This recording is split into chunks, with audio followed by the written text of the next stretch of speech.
We certainly don't like authority, and we don't like to be told what to do. So, Japan wouldn't be the natural place to be, would it?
Sailor Moon and sumo are the base, the main reason why I'm here right now.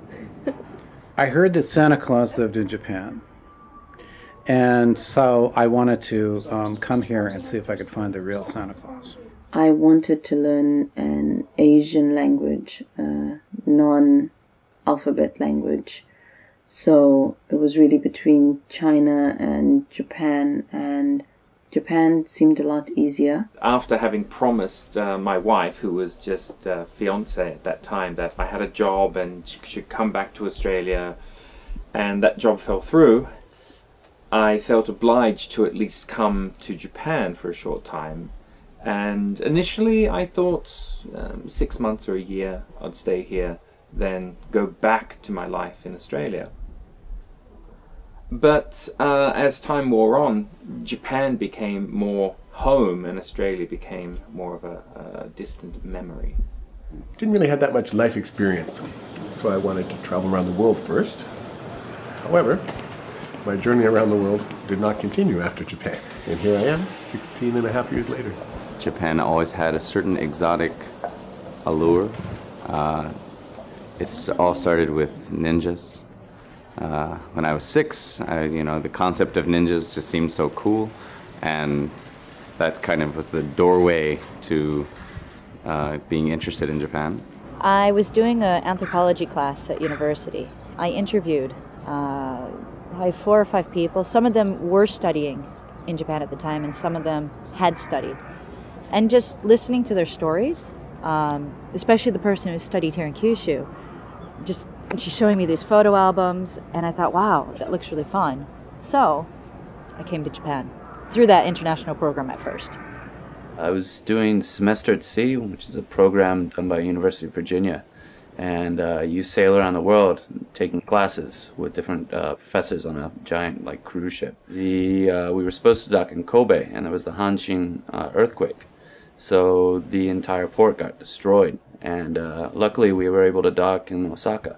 And after that I went to Kyoto for 2 days and got to wander around Kyoto and Arashiyama and stuff, and was like, wow, okay, it's a place I'd really like to come back to. I suppose it was the idea that there were these really pretty girls that you could meet who were open to make friends with a foreigner who spoke English and get paid to do it, which is mostly true.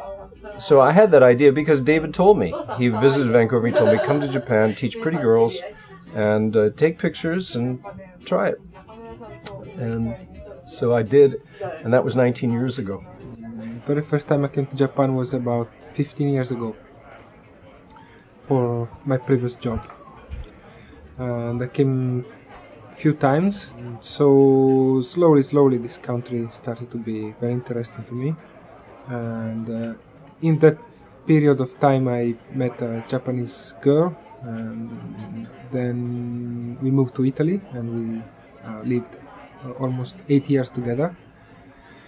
So I had many chances to come to Japan, so it was a smooth and long approach to the country. So 3 years ago, after unfortunately I broke up with this lady, I decided it was time to try to live in Japan, not just spending vacation or coming here for short visits.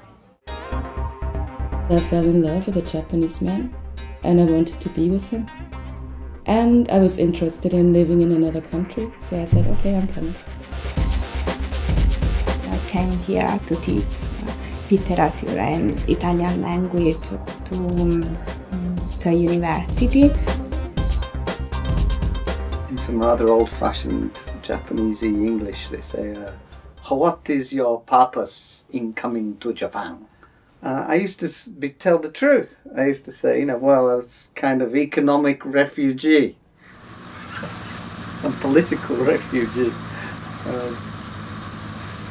But I always felt that Japanese people felt a little disappointed. I think they hoped that I would say that I deeply respect the finer points of Japanese culture and all that.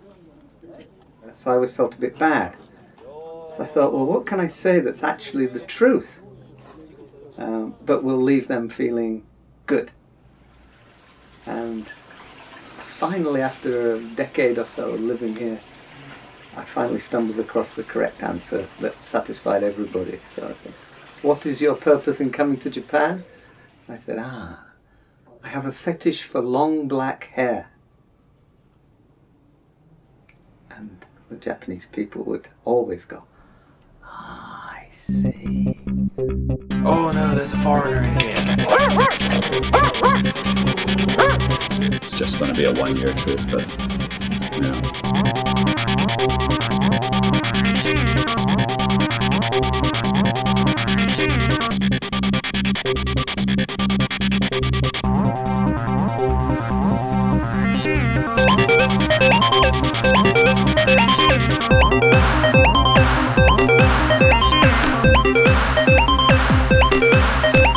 Come to Japan, teach pretty girls. Really fun. It's not a society you can understand overnight.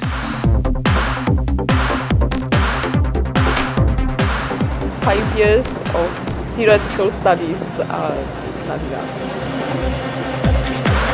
I was living in New York and going to school there, and they had a very strong Asian studies program at my university. Then, of course, there's a lot of Japanese stuff going on in New York, restaurants and movies and bookstores and a lot of Japanese people running around. So,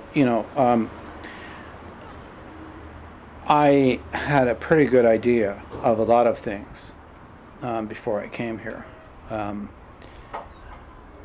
But, of course, the reality is a lot stronger than one imagines from New York. I thought maybe Japan was much more crowded than it was, and people were much more rigid and consistent. Most men were salarymen, and most women were like housewives who were somewhat dependent or codependent. Very nice, quiet, very proper behavior country. I think I expected it to be something similar to Hong Kong, but more expensive, because when I came here in 1990, it was the end of the bubble economy, and this was famous as the most expensive place in the world. And that was absolutely true. I always thought there's something mysterious about the writing style of Japanese writers, because it's like they concentrate more on details and they leave big things out. And the sentences always seemed a little bit like metaphors for me, but metaphors for something I did not really understand. So there was a little bit of fascination about it, but I never really thought about Japan in a way like samurai or old history or cherry blossom trees. It was never a very fascinating country for me, actually. I think my image was of a very ultra-modern, ultra-clean, tall, glass-spired buildings, everybody incredibly wealthy, the streets immaculately polished. I was a little surprised when I arrived here and found rice paddies on the outskirts of Osaka City, and the airport was not as modern as I thought it should be. I landed in Itami, not the new Kansai airport. I had more of a high-tech image, slightly more high-tech image, than is actually here. I had this image of, a very technologically advanced society and stuff like that. The technological aspects are kind of what I was expecting more of. Pure capitalism and money, and other than that, I really didn't think much. That they behave very strangely. They have those strange haircuts and they dress. But I didn't really notice that in Fukuoka. They all live like a totally normal. So I was a bit actually surprised by that. I didn't know anything about Japan, except for the cartoons, for the manga, because I grew up with that stuff. So I knew some culture from that. There was one particular image from the TV, I suppose in the 1960s. It was of a young, maybe woman in a crowd in Tokyo. This is an image I saw on the TV, and she was buying air from what looked like one of those old telephones that you pick off the wall, but it had a mask. And she put some money into a vending machine and put the mask here and breathed in some fresh air. They were saying how polluted the Japanese cities were, and then they cut to all this traffic. So the image before I came was not a particularly positive one. I assumed all Japan was sort of full of pollution and people living horrible city lives.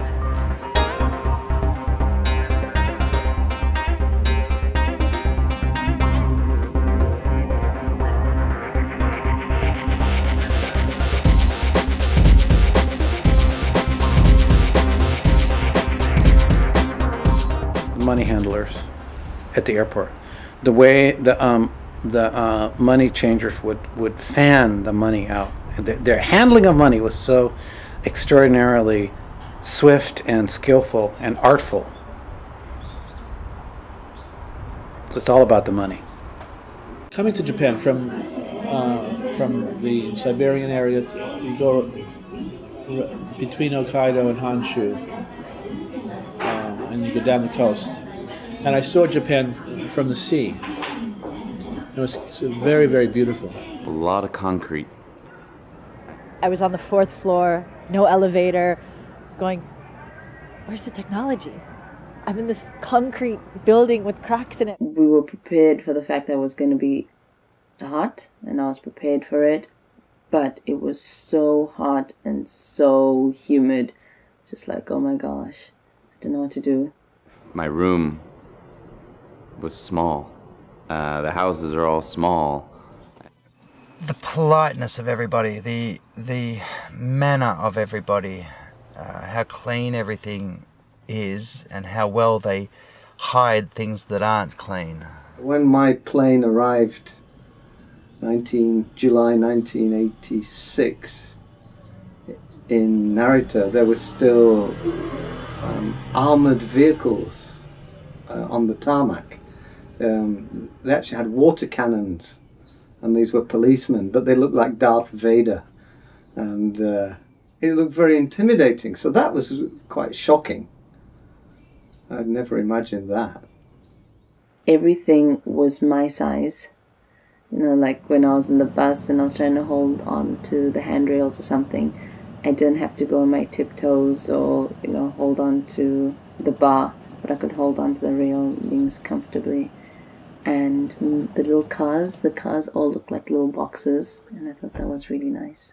When we came here in 1990, I came to Japan, the bubble economy hadn't quite burst, and so there was money to burn, and all the clubs were busy. The bars were full, and this was a scene for foreign teachers, all different ages. But my first 4 hours in Japan, after 4 hours in Japan, I think, we went to the English-style pub, and I thought, this is so interesting, and everyone was so friendly. There were lots of interesting people and pretty girls and handsome foreign men speaking Japanese to pretty Japanese girls speaking English, and warm and friendly, and I just thought, this is heaven, and maybe I could be someone new, someone different.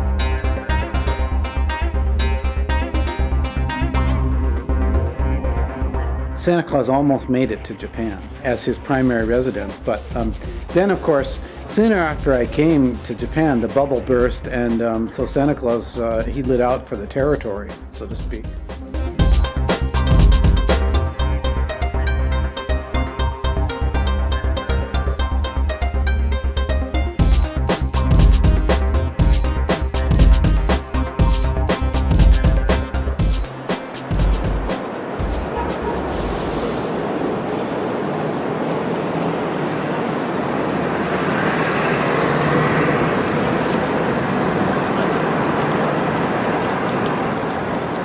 For a foreigner living here, there's as well, there's a certain sense of cloud cuckoo land.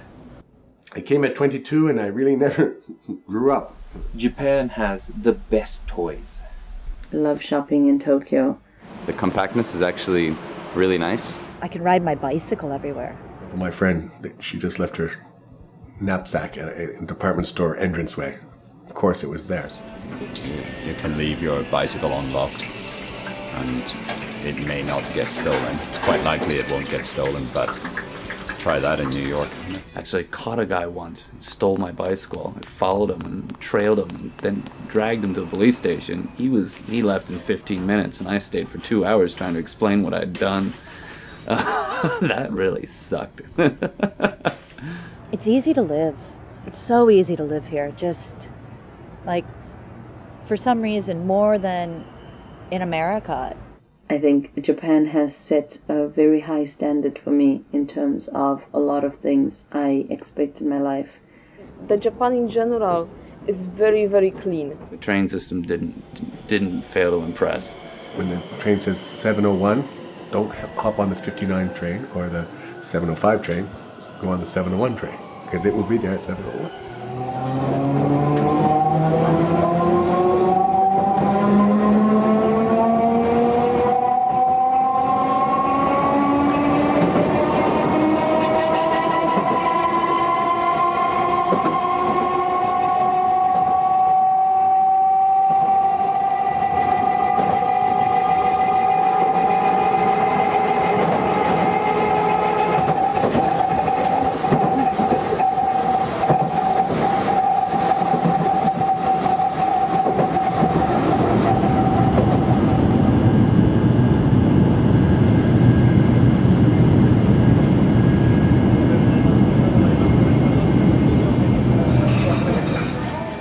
There's nothing major that really annoys me in Japan. Japan is a fairly easy country to live in, I think. Just how much little, like, few major problems you have. Just love everything, the convenience of everything, the way everything's thought out, and their attention to detail is untouchable. It makes everything, I guess you would say, more comfortable. If you're earning Japanese yen and you go into the rest of Asia, it's pretty nice. It's got an incredible maze of hiking trails along the mountains and stuff like that that you can get to easily by buses and stuff. And then there's also things that you can do if you've got a car, place and going surfing and kayaking, and sea kayaking or river kayaking. There's, you know, because it's about, 75% of the landmass is mountainous, you get some really fast rapids. And then it's also an island, so I mean, you know, it's got swell and surf almost all the time. Countryside and nature in general in Japan, the southern islands. And this is the part I love the most. Traveling down to some of the islands down in south of Kyushu, like Tanegashima and Ishigaki-jima, just insanely beautiful places, and the people are so friendly. It's just like, wow, you know, this would be a great place to live if there was only some jobs.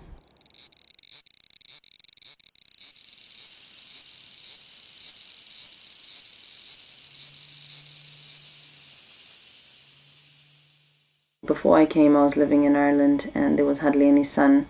So coming and seeing sun, even in winter, for me, that's good. And it doesn't rain as much.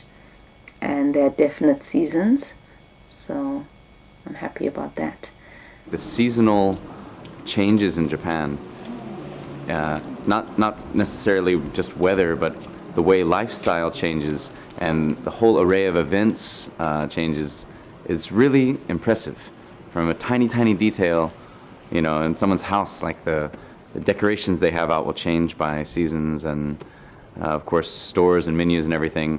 It just seems much closer to something natural than 24-hour America, where, you know, nothing changes. You know, to go back to England, of course, flying through Heathrow, you come into the arrivals hall, and you know, there are policemen with machine guns, submachine guns, whatever, and bulletproof vests, and announcements that your car will be towed away and blown up, and all that stuff, which is just business as usual, everyday behaviour in 21st century Britain, and I suspect much of the Western world. You just don't feel that here at all. There's little sense of potential global crisis. In a supermarket in Japan, all you need is just somebody to tell you which aisle, but they will run to the place with you and they will show you the item. So I was out of Japan and I was traveling and I needed cereal and milk. So I went and I asked the shop assistant, I was like, where's the long life milk and where's the cereal? So it's like, oh, cereal is in that aisle and I don't know where the long life milk is. And he just turned around and continued packing the shelves. So I literally just burst out laughing because of the contrast, and I was like, yeah. Well, another fabulous thing in Japan is nobi hodai, all you can drink.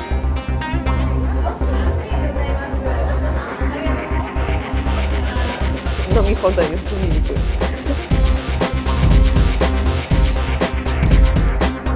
Like the temple gardens, so, you know, when you get a chance to go over there and see them, very peaceful. It's kind of peaceful.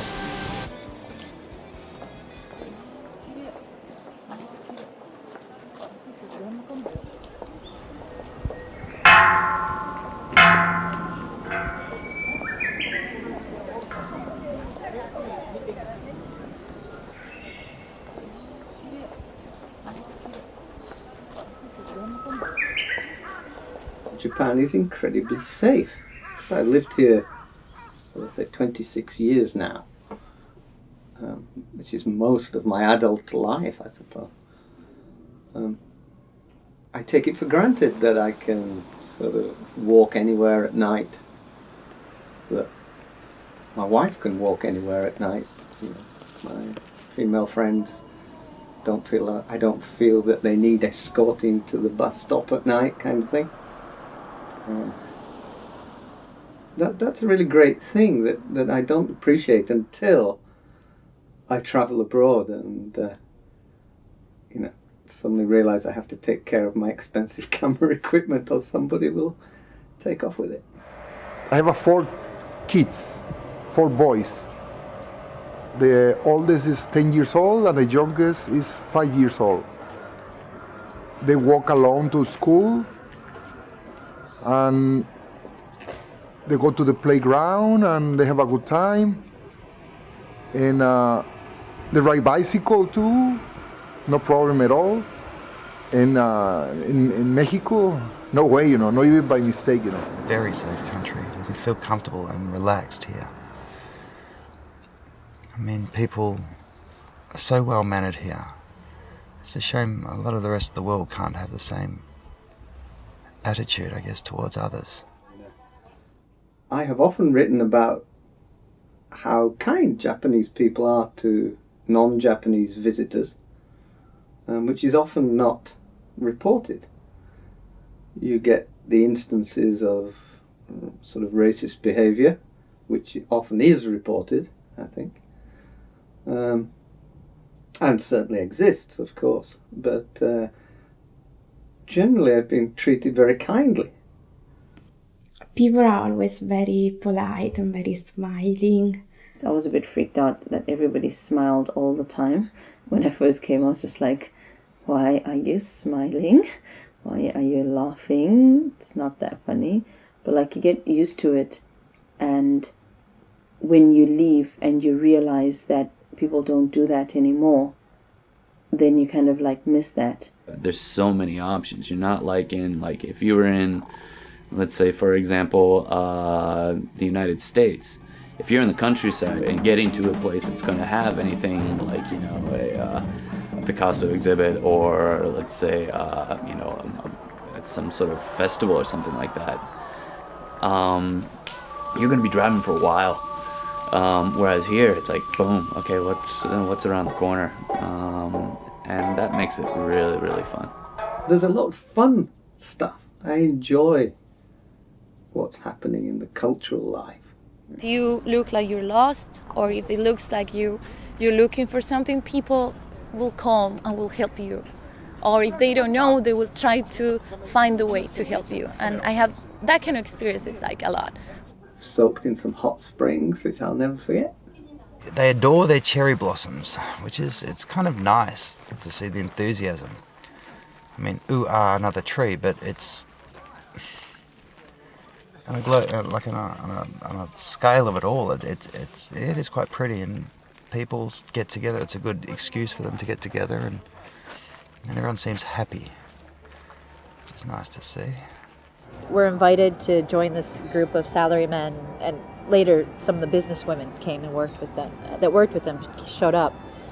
And we were invited to join them, and they're, have a drink, have some food, don't worry. We're like, oh, should we give you money? Can we go to the convenience store and get, no, it's okay. It's a company party, don't worry. And their department manager showed up, and it was the new employees as well. And so he says to them, right, new employees, you stand up, drink, that whole iki. And so, stand up. And he drinks. And he kind of comes around to us, and he looks at us and says, stand up. So we're shooting back shochu. Right? So everybody's quite drunk, and the department manager, he's really drunk. Or not, I don't know. He has a bottle of wine in one hand, a carton of shochu in another, and he goes around pouring it all over his employees who are up and running and screaming, drunk, but having a great time. As it was, they ended up getting so drunk that on that blue sheet that they put out, they started sliding across it on their stomachs. And so there's sushi flying up, fried chicken, potato chips flying. They started rolling. There was a hill there, and they're rolling down the hill in their suits. But, so it was a fabulous time. 11 o'clock, the lights go out, right? Hanami time is over. We all just kind of sober up, and they fold everything up and put it in the garbage and go home, and we're like... I lost my telephone, and 2 days later, somebody called me. They found the telephone, and I went and picked the telephone. And 1 year later, I went to the bathroom and I found a bag with passport, $3,000 cash, a digital camera Sony, and I don't have a camera. I really need a camera now. And I remember, when I lost my telephone, somebody called me, and they returned it. I did the same thing. If I'm in my country, maybe I'm gonna keep that money. I'm not sure, but here they teach me the different way. There's an extraordinary sense of democracy here, in the sense that everyone gets access to the rest of this society. Everyone wants to be part of this society, and nobody wants to be left out. So they go through a lot of effort to connect the shipping systems and the railroads and the bus lines, so that everybody's connected. There's no need to feel as if we are different. I am sort of anonymous, and sometimes I think I'm invisible, but I'm not. I'm sure people recognize me.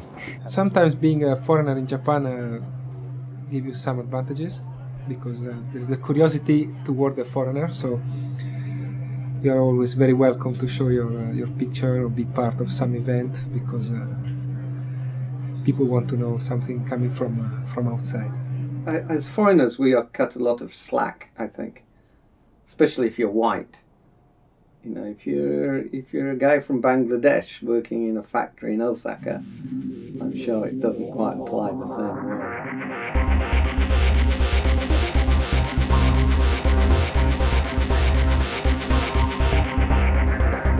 We like to grumble. We need to grumble. It's a long tradition among the foreign community to get together and grumble about Japanese people and Japanese society, about this and that. And that seems to be a bonding thing. It gets a bit tedious. So there are particular bars you go to when you want a bitch. So there's after-hour work, usually men my age, complaining about this and that. And I suppose it's no different anywhere else. The term I hate the most that Japanese people use, yappari. It's like, just as I thought, So you try and you're more Japanese than Japanese. And then when you screw up, it's yappari. I knew it, you're a foreigner. So it gets a little disappointing that way, I know I'm never going to be Japanese. I can wear kimono. I can study Japanese dance. I can speak the language. I could do a lot of things, but I'm never going to be Japanese, and I accept that. However, I would expect a little bit more respect on what I've done, my effort to understand the culture, so to speak. After 5 years, they still tell me every day, "Oh, you can use the chopsticks, But you see me eating with chopsticks every day, so it's not. No, you don't have to, you're eating, you eat fish, you eat this. They expect as much from you after 16 years as they do from the foreigner who just walked off the boat. For me, it's difficult to understand sometimes what Japanese people really mean. I think in Chinese or English, we say yes or no. It's very clear. But in Japanese, they say, we have to try to think the meaning. Just the comments that people will make sometimes, like, it's more of a Japanese culture thing, like, "Oh, you got fat. Wow, you have such a big nose. Wow, you're so white. Wow, you're so black." The lack of kind of inner monologue that comes out of people's mouths at times. A long time ago, several things annoyed me. Now, I really can't think of anything that genuinely annoys me. I've either grown accustomed to it, or Japan has stopped doing it. Bureaucracy. The way things must be done is the way things will be done. There is no concept of negotiation or explanation. You can ask why something is done, and usually the answer is tautological, it is done because it is done. And you're like, but why am I doing this? Why do I have to do this way? And they'll just say, because you do. And you can fight all you want. In America, it's all about negotiation. You complain to the boss and something may change, but here it's like yelling at a very old wall. It's not going to move because you want it to. Here's one that drives me crazy. The Japanese traffic laws sometimes. Like, if I was in a parked car at a stoplight and a car behind me hit me from behind, and in that car there was a child who wasn't in a child seat, and that child died, I could be held responsible for that child's death, legally. Adaptation of foreign culture just for fashion or just following in style, without the really deep meaning of it, it's annoying for me, because there are some things that I do believe in, and it's hard to see people just taking it like just as a fashion. So. You go to bakery store and you buy, I don't know, 3 breads, and they pack each bread in small bag, and then this 3 bags into a bigger bag, and then this proper bag for the takeout. So that's really annoying, because at the same time they have this very restricted rules about the garbage. I'm so tired of this situation you have in a Japanese house of sidling along when you pass somebody on a staircase or in the hall, because everything is at least 80 centimeters or less. Whereas in America it would be 90 or 100 or maybe even 110 centimeters. It's a huge difference. People live in very easy environment, and they don't work like their parents. I think this is the bad thing. In a small city like Tottori, when people see me, the first reaction is actually distance. Sometimes people stare at you on the street. Maybe they are afraid they have to speak English or something like that. They would be ashamed because they cannot really do. Well, I feel lonely in Japan anyway, and I don't like it. Without any offense to the men, the quality of men that you get here, if they're foreign guys, especially in Fukuoka, because we just don't have a lot of people kind of coming in, or they're older and already married because they've met like their wives in Canada or whatever. So you get people who aren't eligible or that you just wouldn't necessarily date, or they're so focused on finding a Japanese girlfriend that like you don't exist. And then if you don't speak Japanese, a lot of the Japanese guys are kind of like not available, and the guys that speak English are sometimes a bit strange. I like things big. And Japanese, on the other hand, like things small. The smaller, the better. I don't like that people tell me kawaii or you're chichaka. I hate that. Oh my goodness, Japan is such highly developed, refined, complex, sophisticated, ancient culture. And I am not good enough to bow down before it. And I have heard this described as the cultural cringe. Yeah, I've seen it. I've seen people, particularly people who come interested in studying things like tea ceremony, ikebana, any kind of the particularly rarefied high art. I understand why you might feel that way. I understand it can be very intimidating, actually. I've been in the presence of people interviewing, for example, there's a very fearsome, actually rather unpleasant character who was very snobbish and very prepared to use his heritage and power, and seemed to delight in making people feel uncomfortable about that. Surfing's gotten a lot more popular here, so some places you go to, like on weekends, it can be super crowded. I mean, you could be like Jesus and walk on water on everybody's surfboards and never actually get wet. I can't understand the public art. There's public artists that they seem to The bureaucrats in City Hall seem to decide what art is chosen for the public space, and I think it's very expensive. It's really terrible art. And I saw one in Osaka that I've seen in Kyoto. Same artist. Shops opening at 11 o'clock. A little bit annoying. But, you know, I don't get up very early anymore, so that doesn't really affect me very much. こちらはリサイクルの稲葉でございます。 I've read about other people having bad experiences here. I think every year in about January, February is a bad experience, and I always say the same thing. Next year I'll spend winter elsewhere. I get in my room and it'd be freezing cold. It was December. It was 0 degrees perhaps some nights. Some nights there was snow, and there was a little electric heater, and I'd huddle in front of that, and then I'd jump into bed, and meanwhile, just a room or two away from me, behind the paper door, was David with the girl he was with that night. I was lonely and I was miserably cold and thinking, why did I leave my ex-girlfriend in Vancouver? I went to the supermarket and I was going out always with empty bag because I didn't know what to buy. I've worn my shoes in the wrong place a lot of times. Nothing really bad has happened to me.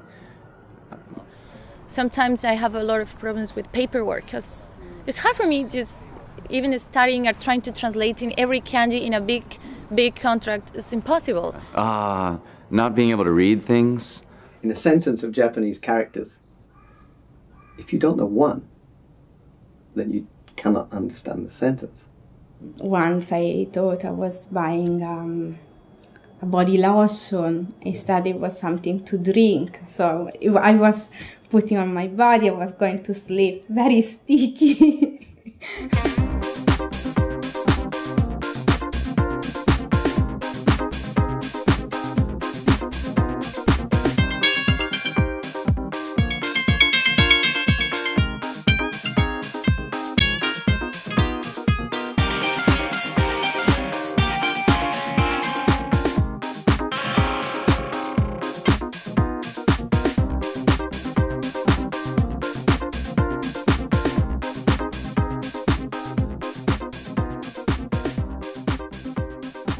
Koku means country, min means the people, the populace.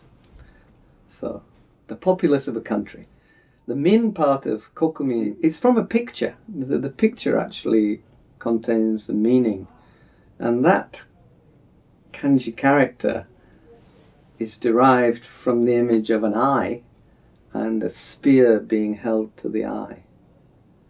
And in the ancient Chinese scheme of things, the kokumin, the public, were those who were easily held down and intimidated by force.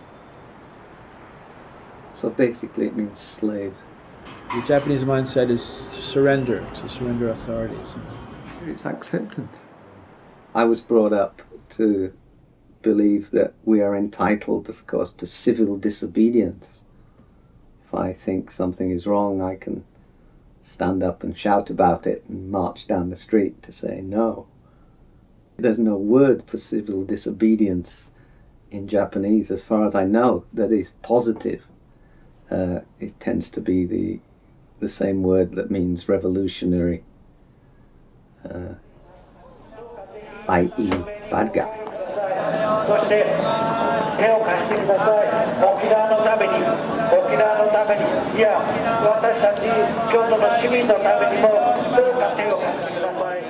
Our culture, most people struggle to find out who they are. It's actually very difficult. You always have to fight. You're fighting against yourself, you're fighting against the others, you're fighting to find your place in society. The Japanese people don't have it so much. They are just there, they have their place. And you don't need to ask about it. They accept. So this sounds actually pretty peaceful to me. Because of these things, you might feel very secure. You might feel very safe, like being the part of a group. You can know what the other people want to do. You can understand the other people. So you will not have a problem, so much of an identity problem maybe. One Japanese person explained it to me. She said that this is a culture of shame. And people are coerced into behaving in certain ways with the threat of being shamed. That's one of the techniques the police use, is if someone's arrested or caught doing something, the first thing they will do, they'll call family and they'll call employers and say, you know, we've arrested your chief manager for stealing underwear or something. And that's, they use the shame, the communal group shaming. The legal system here, once you're actually caught breaking the law on suspicion of something, I think conviction rates are like 96%, something like that. Basically, once you're arrested, you're going down. So it's actually in your interest to say, yes, I did it, but I realize I was wrong. I've reflected. Please treat me kindly. There are very, very big issues in Japan too. We can talk, you know, agriculture is a big problem, the fishing is a big problem, some diplomatic problems here with other Asian countries. So many things that people need to care of, you know, discuss and let's do something and let's change it. And I don't see that happening. I certainly don't trust the Japanese media, mainstream media, TV in particular. There's very little critical media here, unfortunately. Journalistic practices that we have in the West.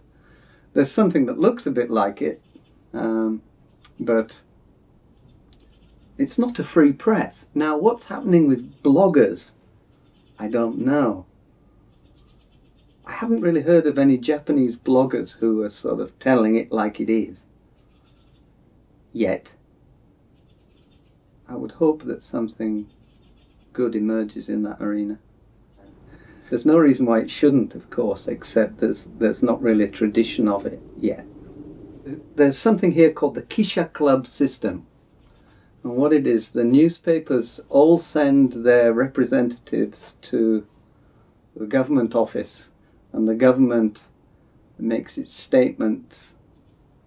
You know, it's already pre-prepared statements to the journalists, who then go back home and file their stories with the newspapers. I mean, everyone knows there's a massive problem in this country with discrimination against, let's say, Japanese-born Koreans, Baraka people, to some degree foreigners. But that's hardly touched on in mainstream media. TV's especially bad. It's just sort of lowest common denominator entertainment.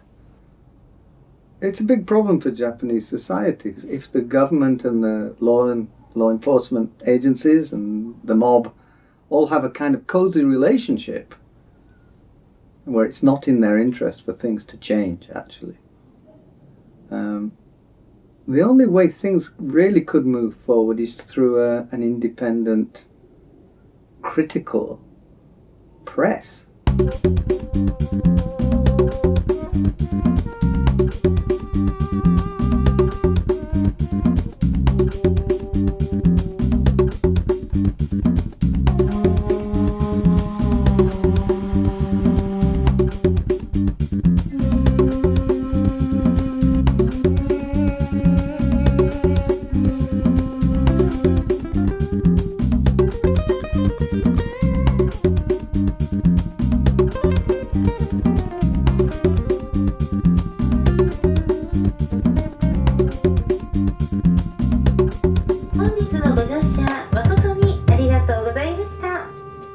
Police stopped me and asked me for my alien registration card, but it was just the way they did it, and I was so upset because I wasn't doing anything.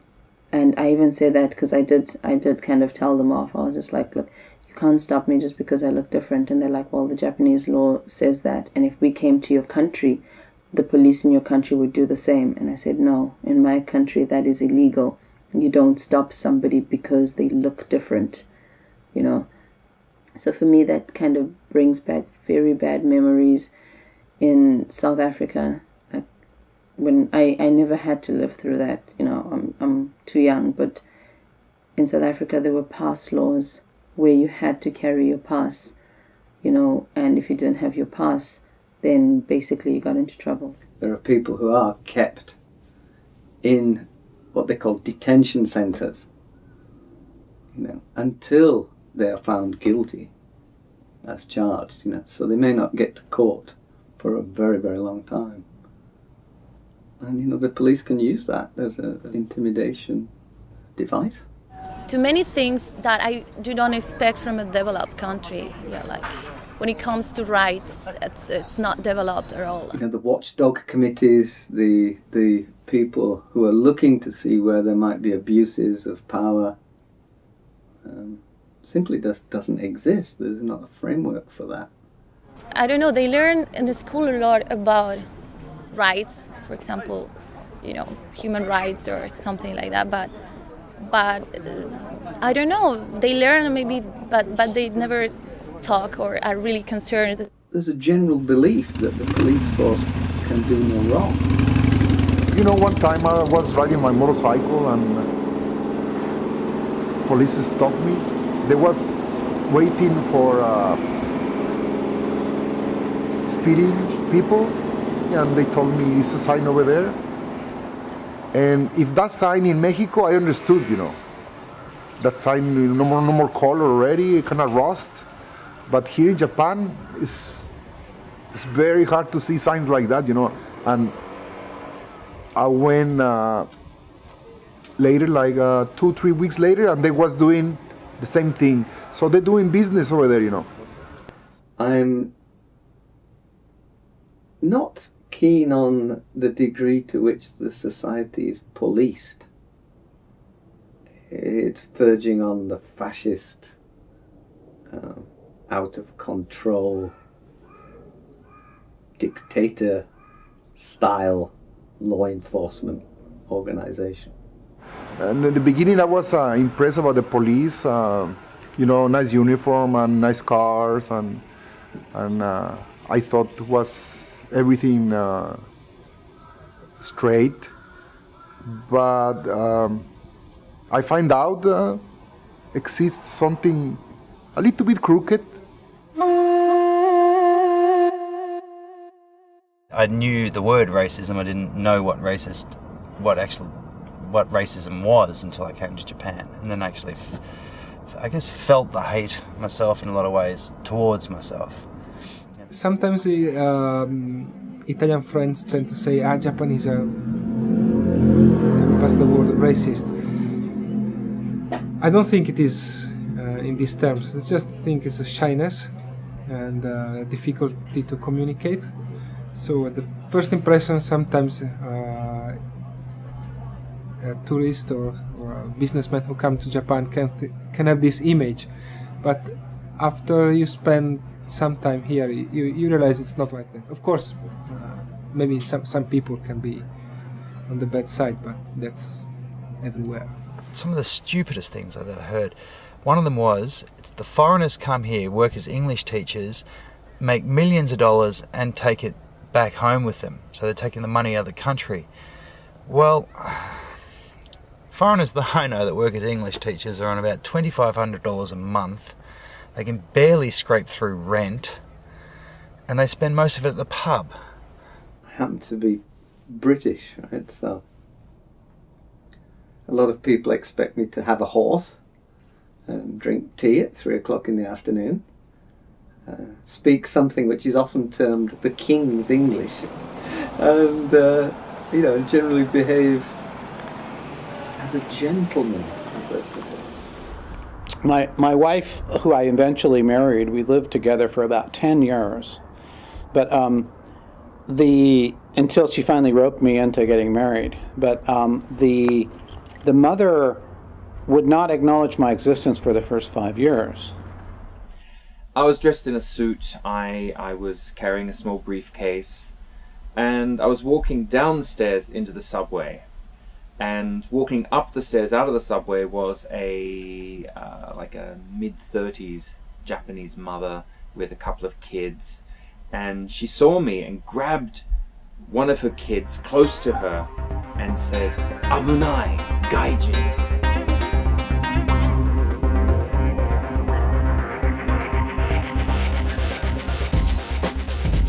There's not so much idea about what's going on abroad. Like people are not very well informed about the situation in the world. Like with any other foreigner, you can talk about pretty much everything, or you can have an opinion about things. They learn this painting is by this painter and from this year, but they don't learn to discuss it. They don't learn to have an opinion about it.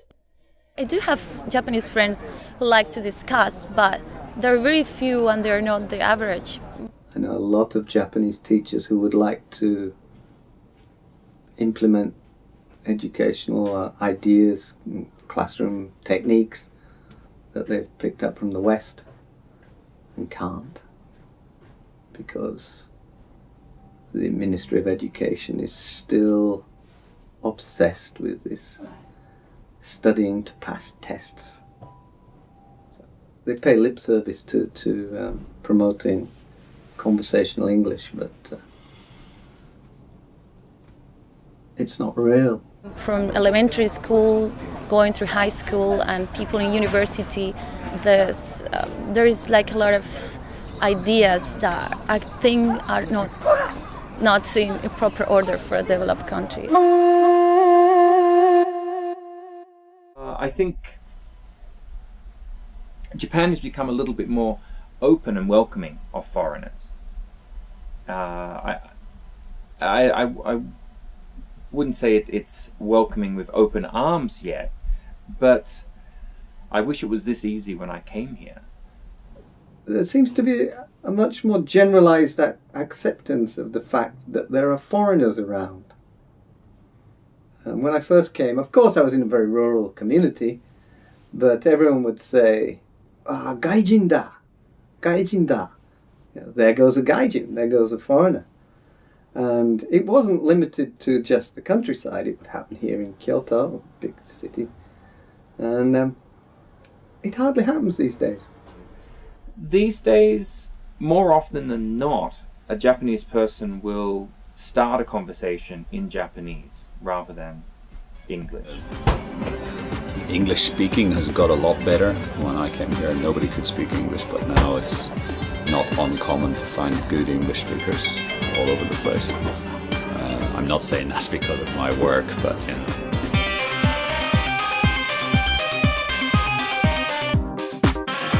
The burst of the economic bubble had a serious effect, but psychologically the sarin nerve gas incident, when Om Shinrikyo people set off the nerve gas in Nagano first and then on the subway line in Tokyo, that really affected people's belief in the safety of Japanese society. I don't think that can be overemphasized, actually.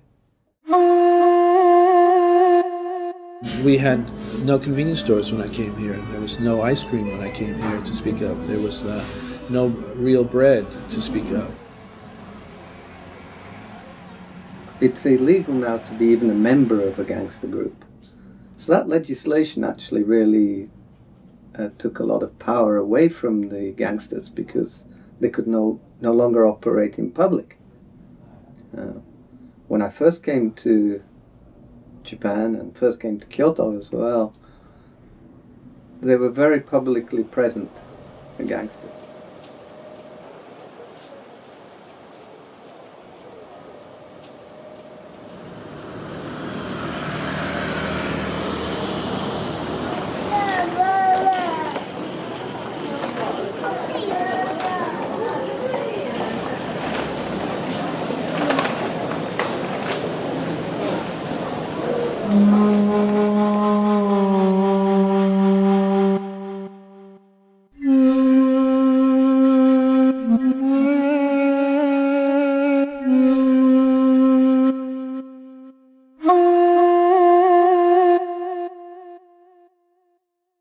in Japan, usually when they prepare food, the food comes in whole, you know, complete with the head and the eyes and, yeah, other things, you know. There's no mistaking what it is and where it came from. Japanese sake, which I'm drinking, a really inexpensive sake you can get at the corner store. And it's okay, it's not too bad, but really it was surprising to me how good sake can be if you get to know it. We've had some very memorable and amazing and delicious and unusual meals that we wouldn't have had anywhere else. We went to an end-of-year party with my workmates, and this place was famous for its squid. And they brought a whole squid onto the table. And so it was cut up in pieces. So it was complete, a whole squid. You could see the eyes, and it was cut up all around and stuff. And one of the teachers asked the lady, so is it fresh? And she said yes. And she took her chopsticks and she touched the tentacles and they started moving. I screamed that I didn't expect the food that was already on the plate to be moving, you know, all chopped up but moving. I was just like, wow.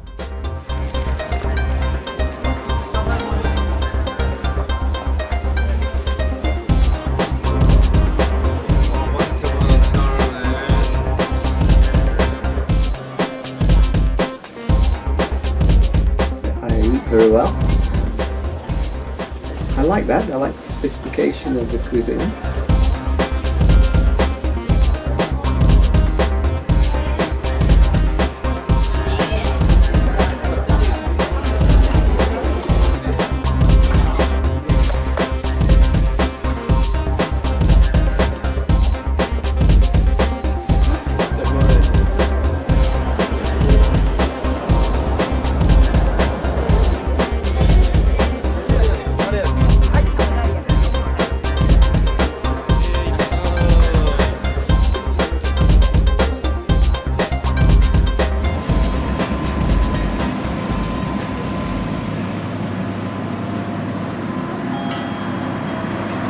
Japanese are meticulous about perfecting what they do. There's tremendous work ethic here.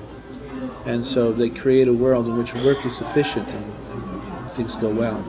Usually in Colombia, for one experiment, you have, for example, 2 plates. Here people make experiments with 20 plates, 50 plates, and they have no problem. And they're, from the first one to the last one is perfect. They're just amazing, and the way they focus. People here focus on just like they'll take one small thing, even focus it to perfect it, and it's nice. It's a nice change to what you see a lot overseas, where everybody's a little bit tekito, where they, if it's good enough, yeah, it'll do. But here they try and make it work perfectly. So it's a nice environment to be around. It makes you want to work harder. Working with Japanese people who helped us to build up this place was amazing. It was a great experience of everything was so fast, so precise, so efficient. I really missed it in Italy when I used to work there. In my image before, I think Japanese work very hard, but in fact, not so. The entertainment industry is very different here. It's all about the customer, and it's not about getting tips. Coming from North America, you do something because you tip her. Better service. She's a big tipper. Smile a little more. Here it's just, when you're hired to do something, you make sure the customer goes home happy.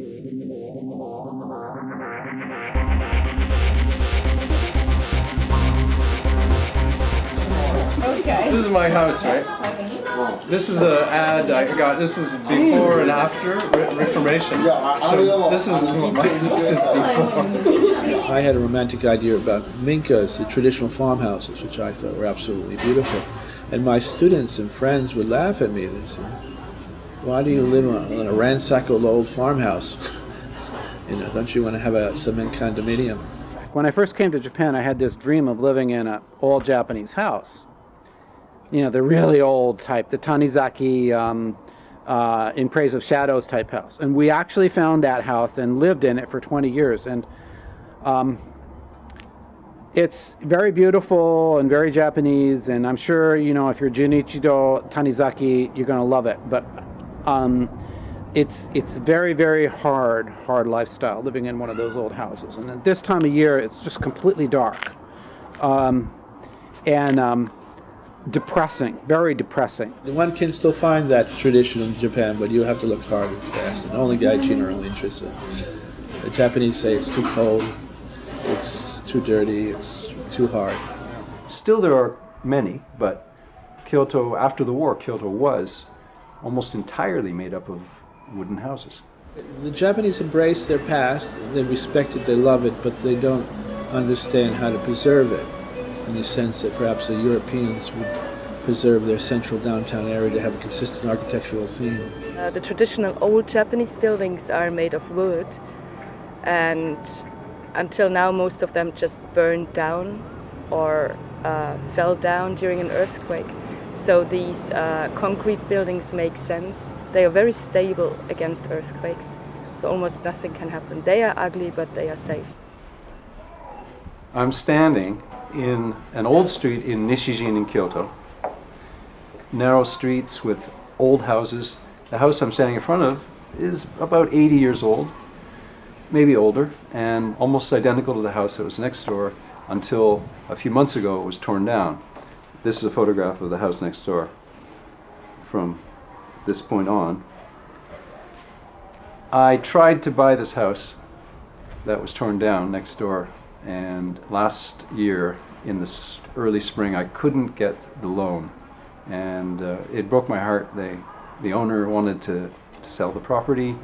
It was bought by a developer, it was torn down, and then a new house was built.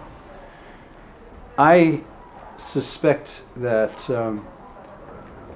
the new house will be gone in the future, and this old house behind me may still be standing if somebody buys it and preserves it. So what I wanted to do, my dream was to buy a traditional Kyoto machiya. Plastic. If you listen, you can hear the sound of silk loom weaving, mechanical weaving loom down the street, one of the houses similar to this house.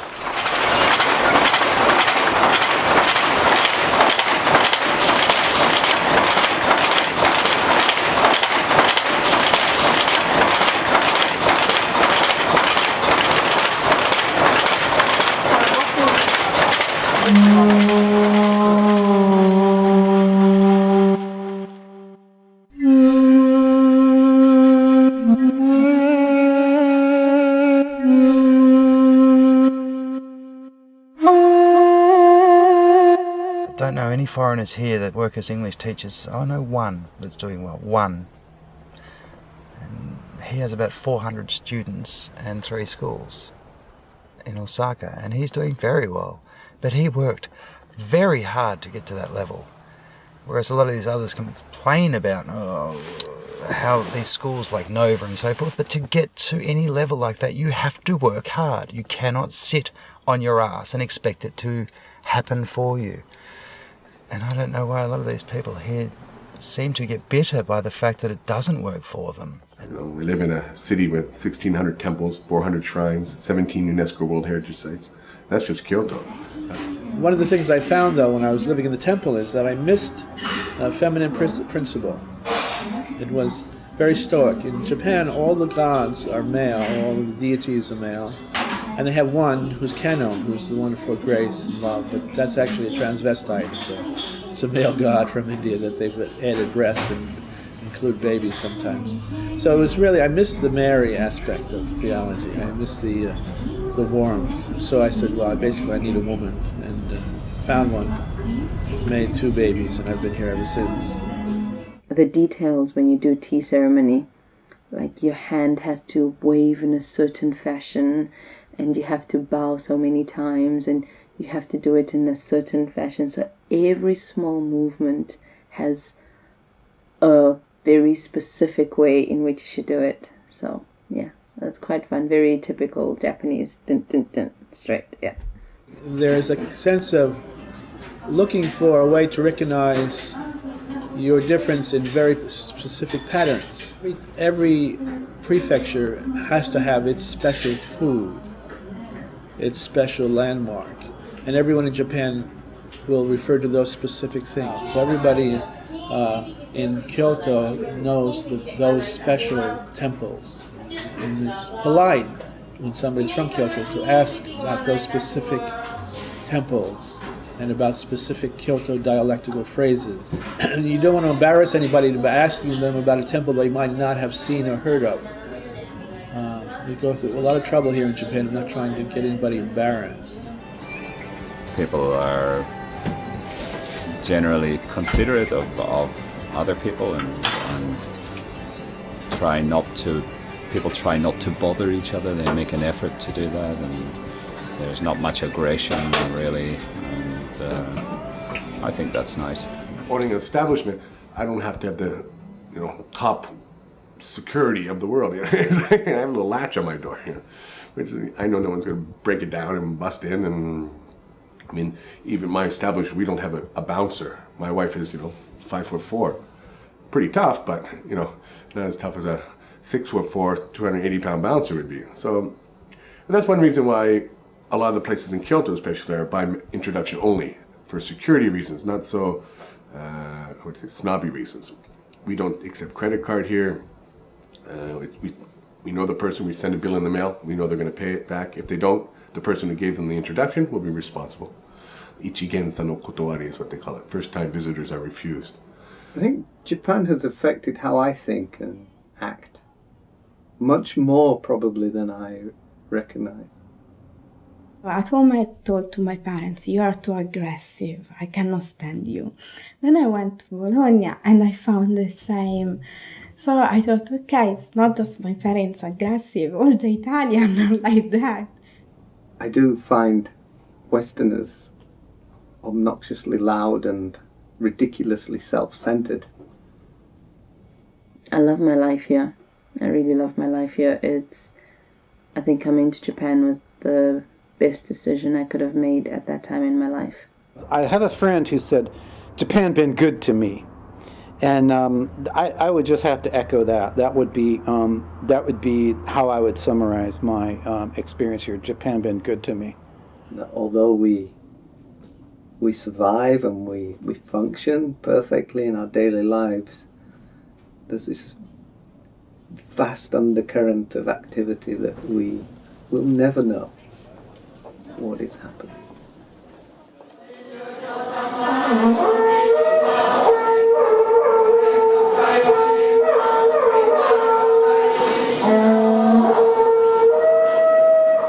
Somehow you can be part of it, but there's still, you're a foreigner there, so there's still like a bit of a wall. Some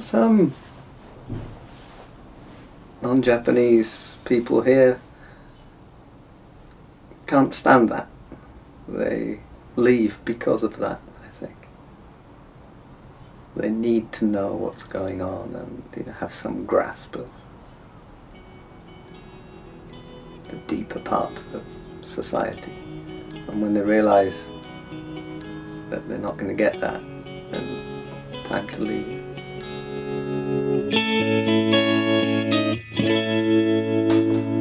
あなたにどんな名前があるか私は知らない家族があるか特技が何か私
べさせて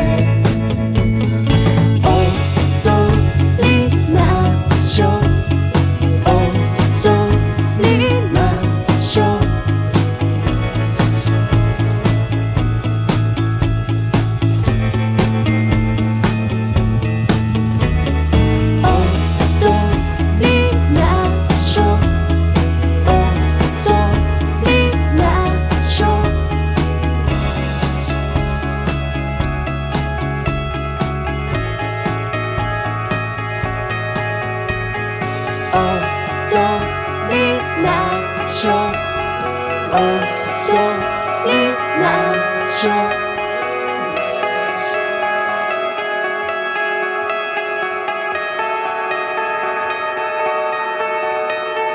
踊りましょう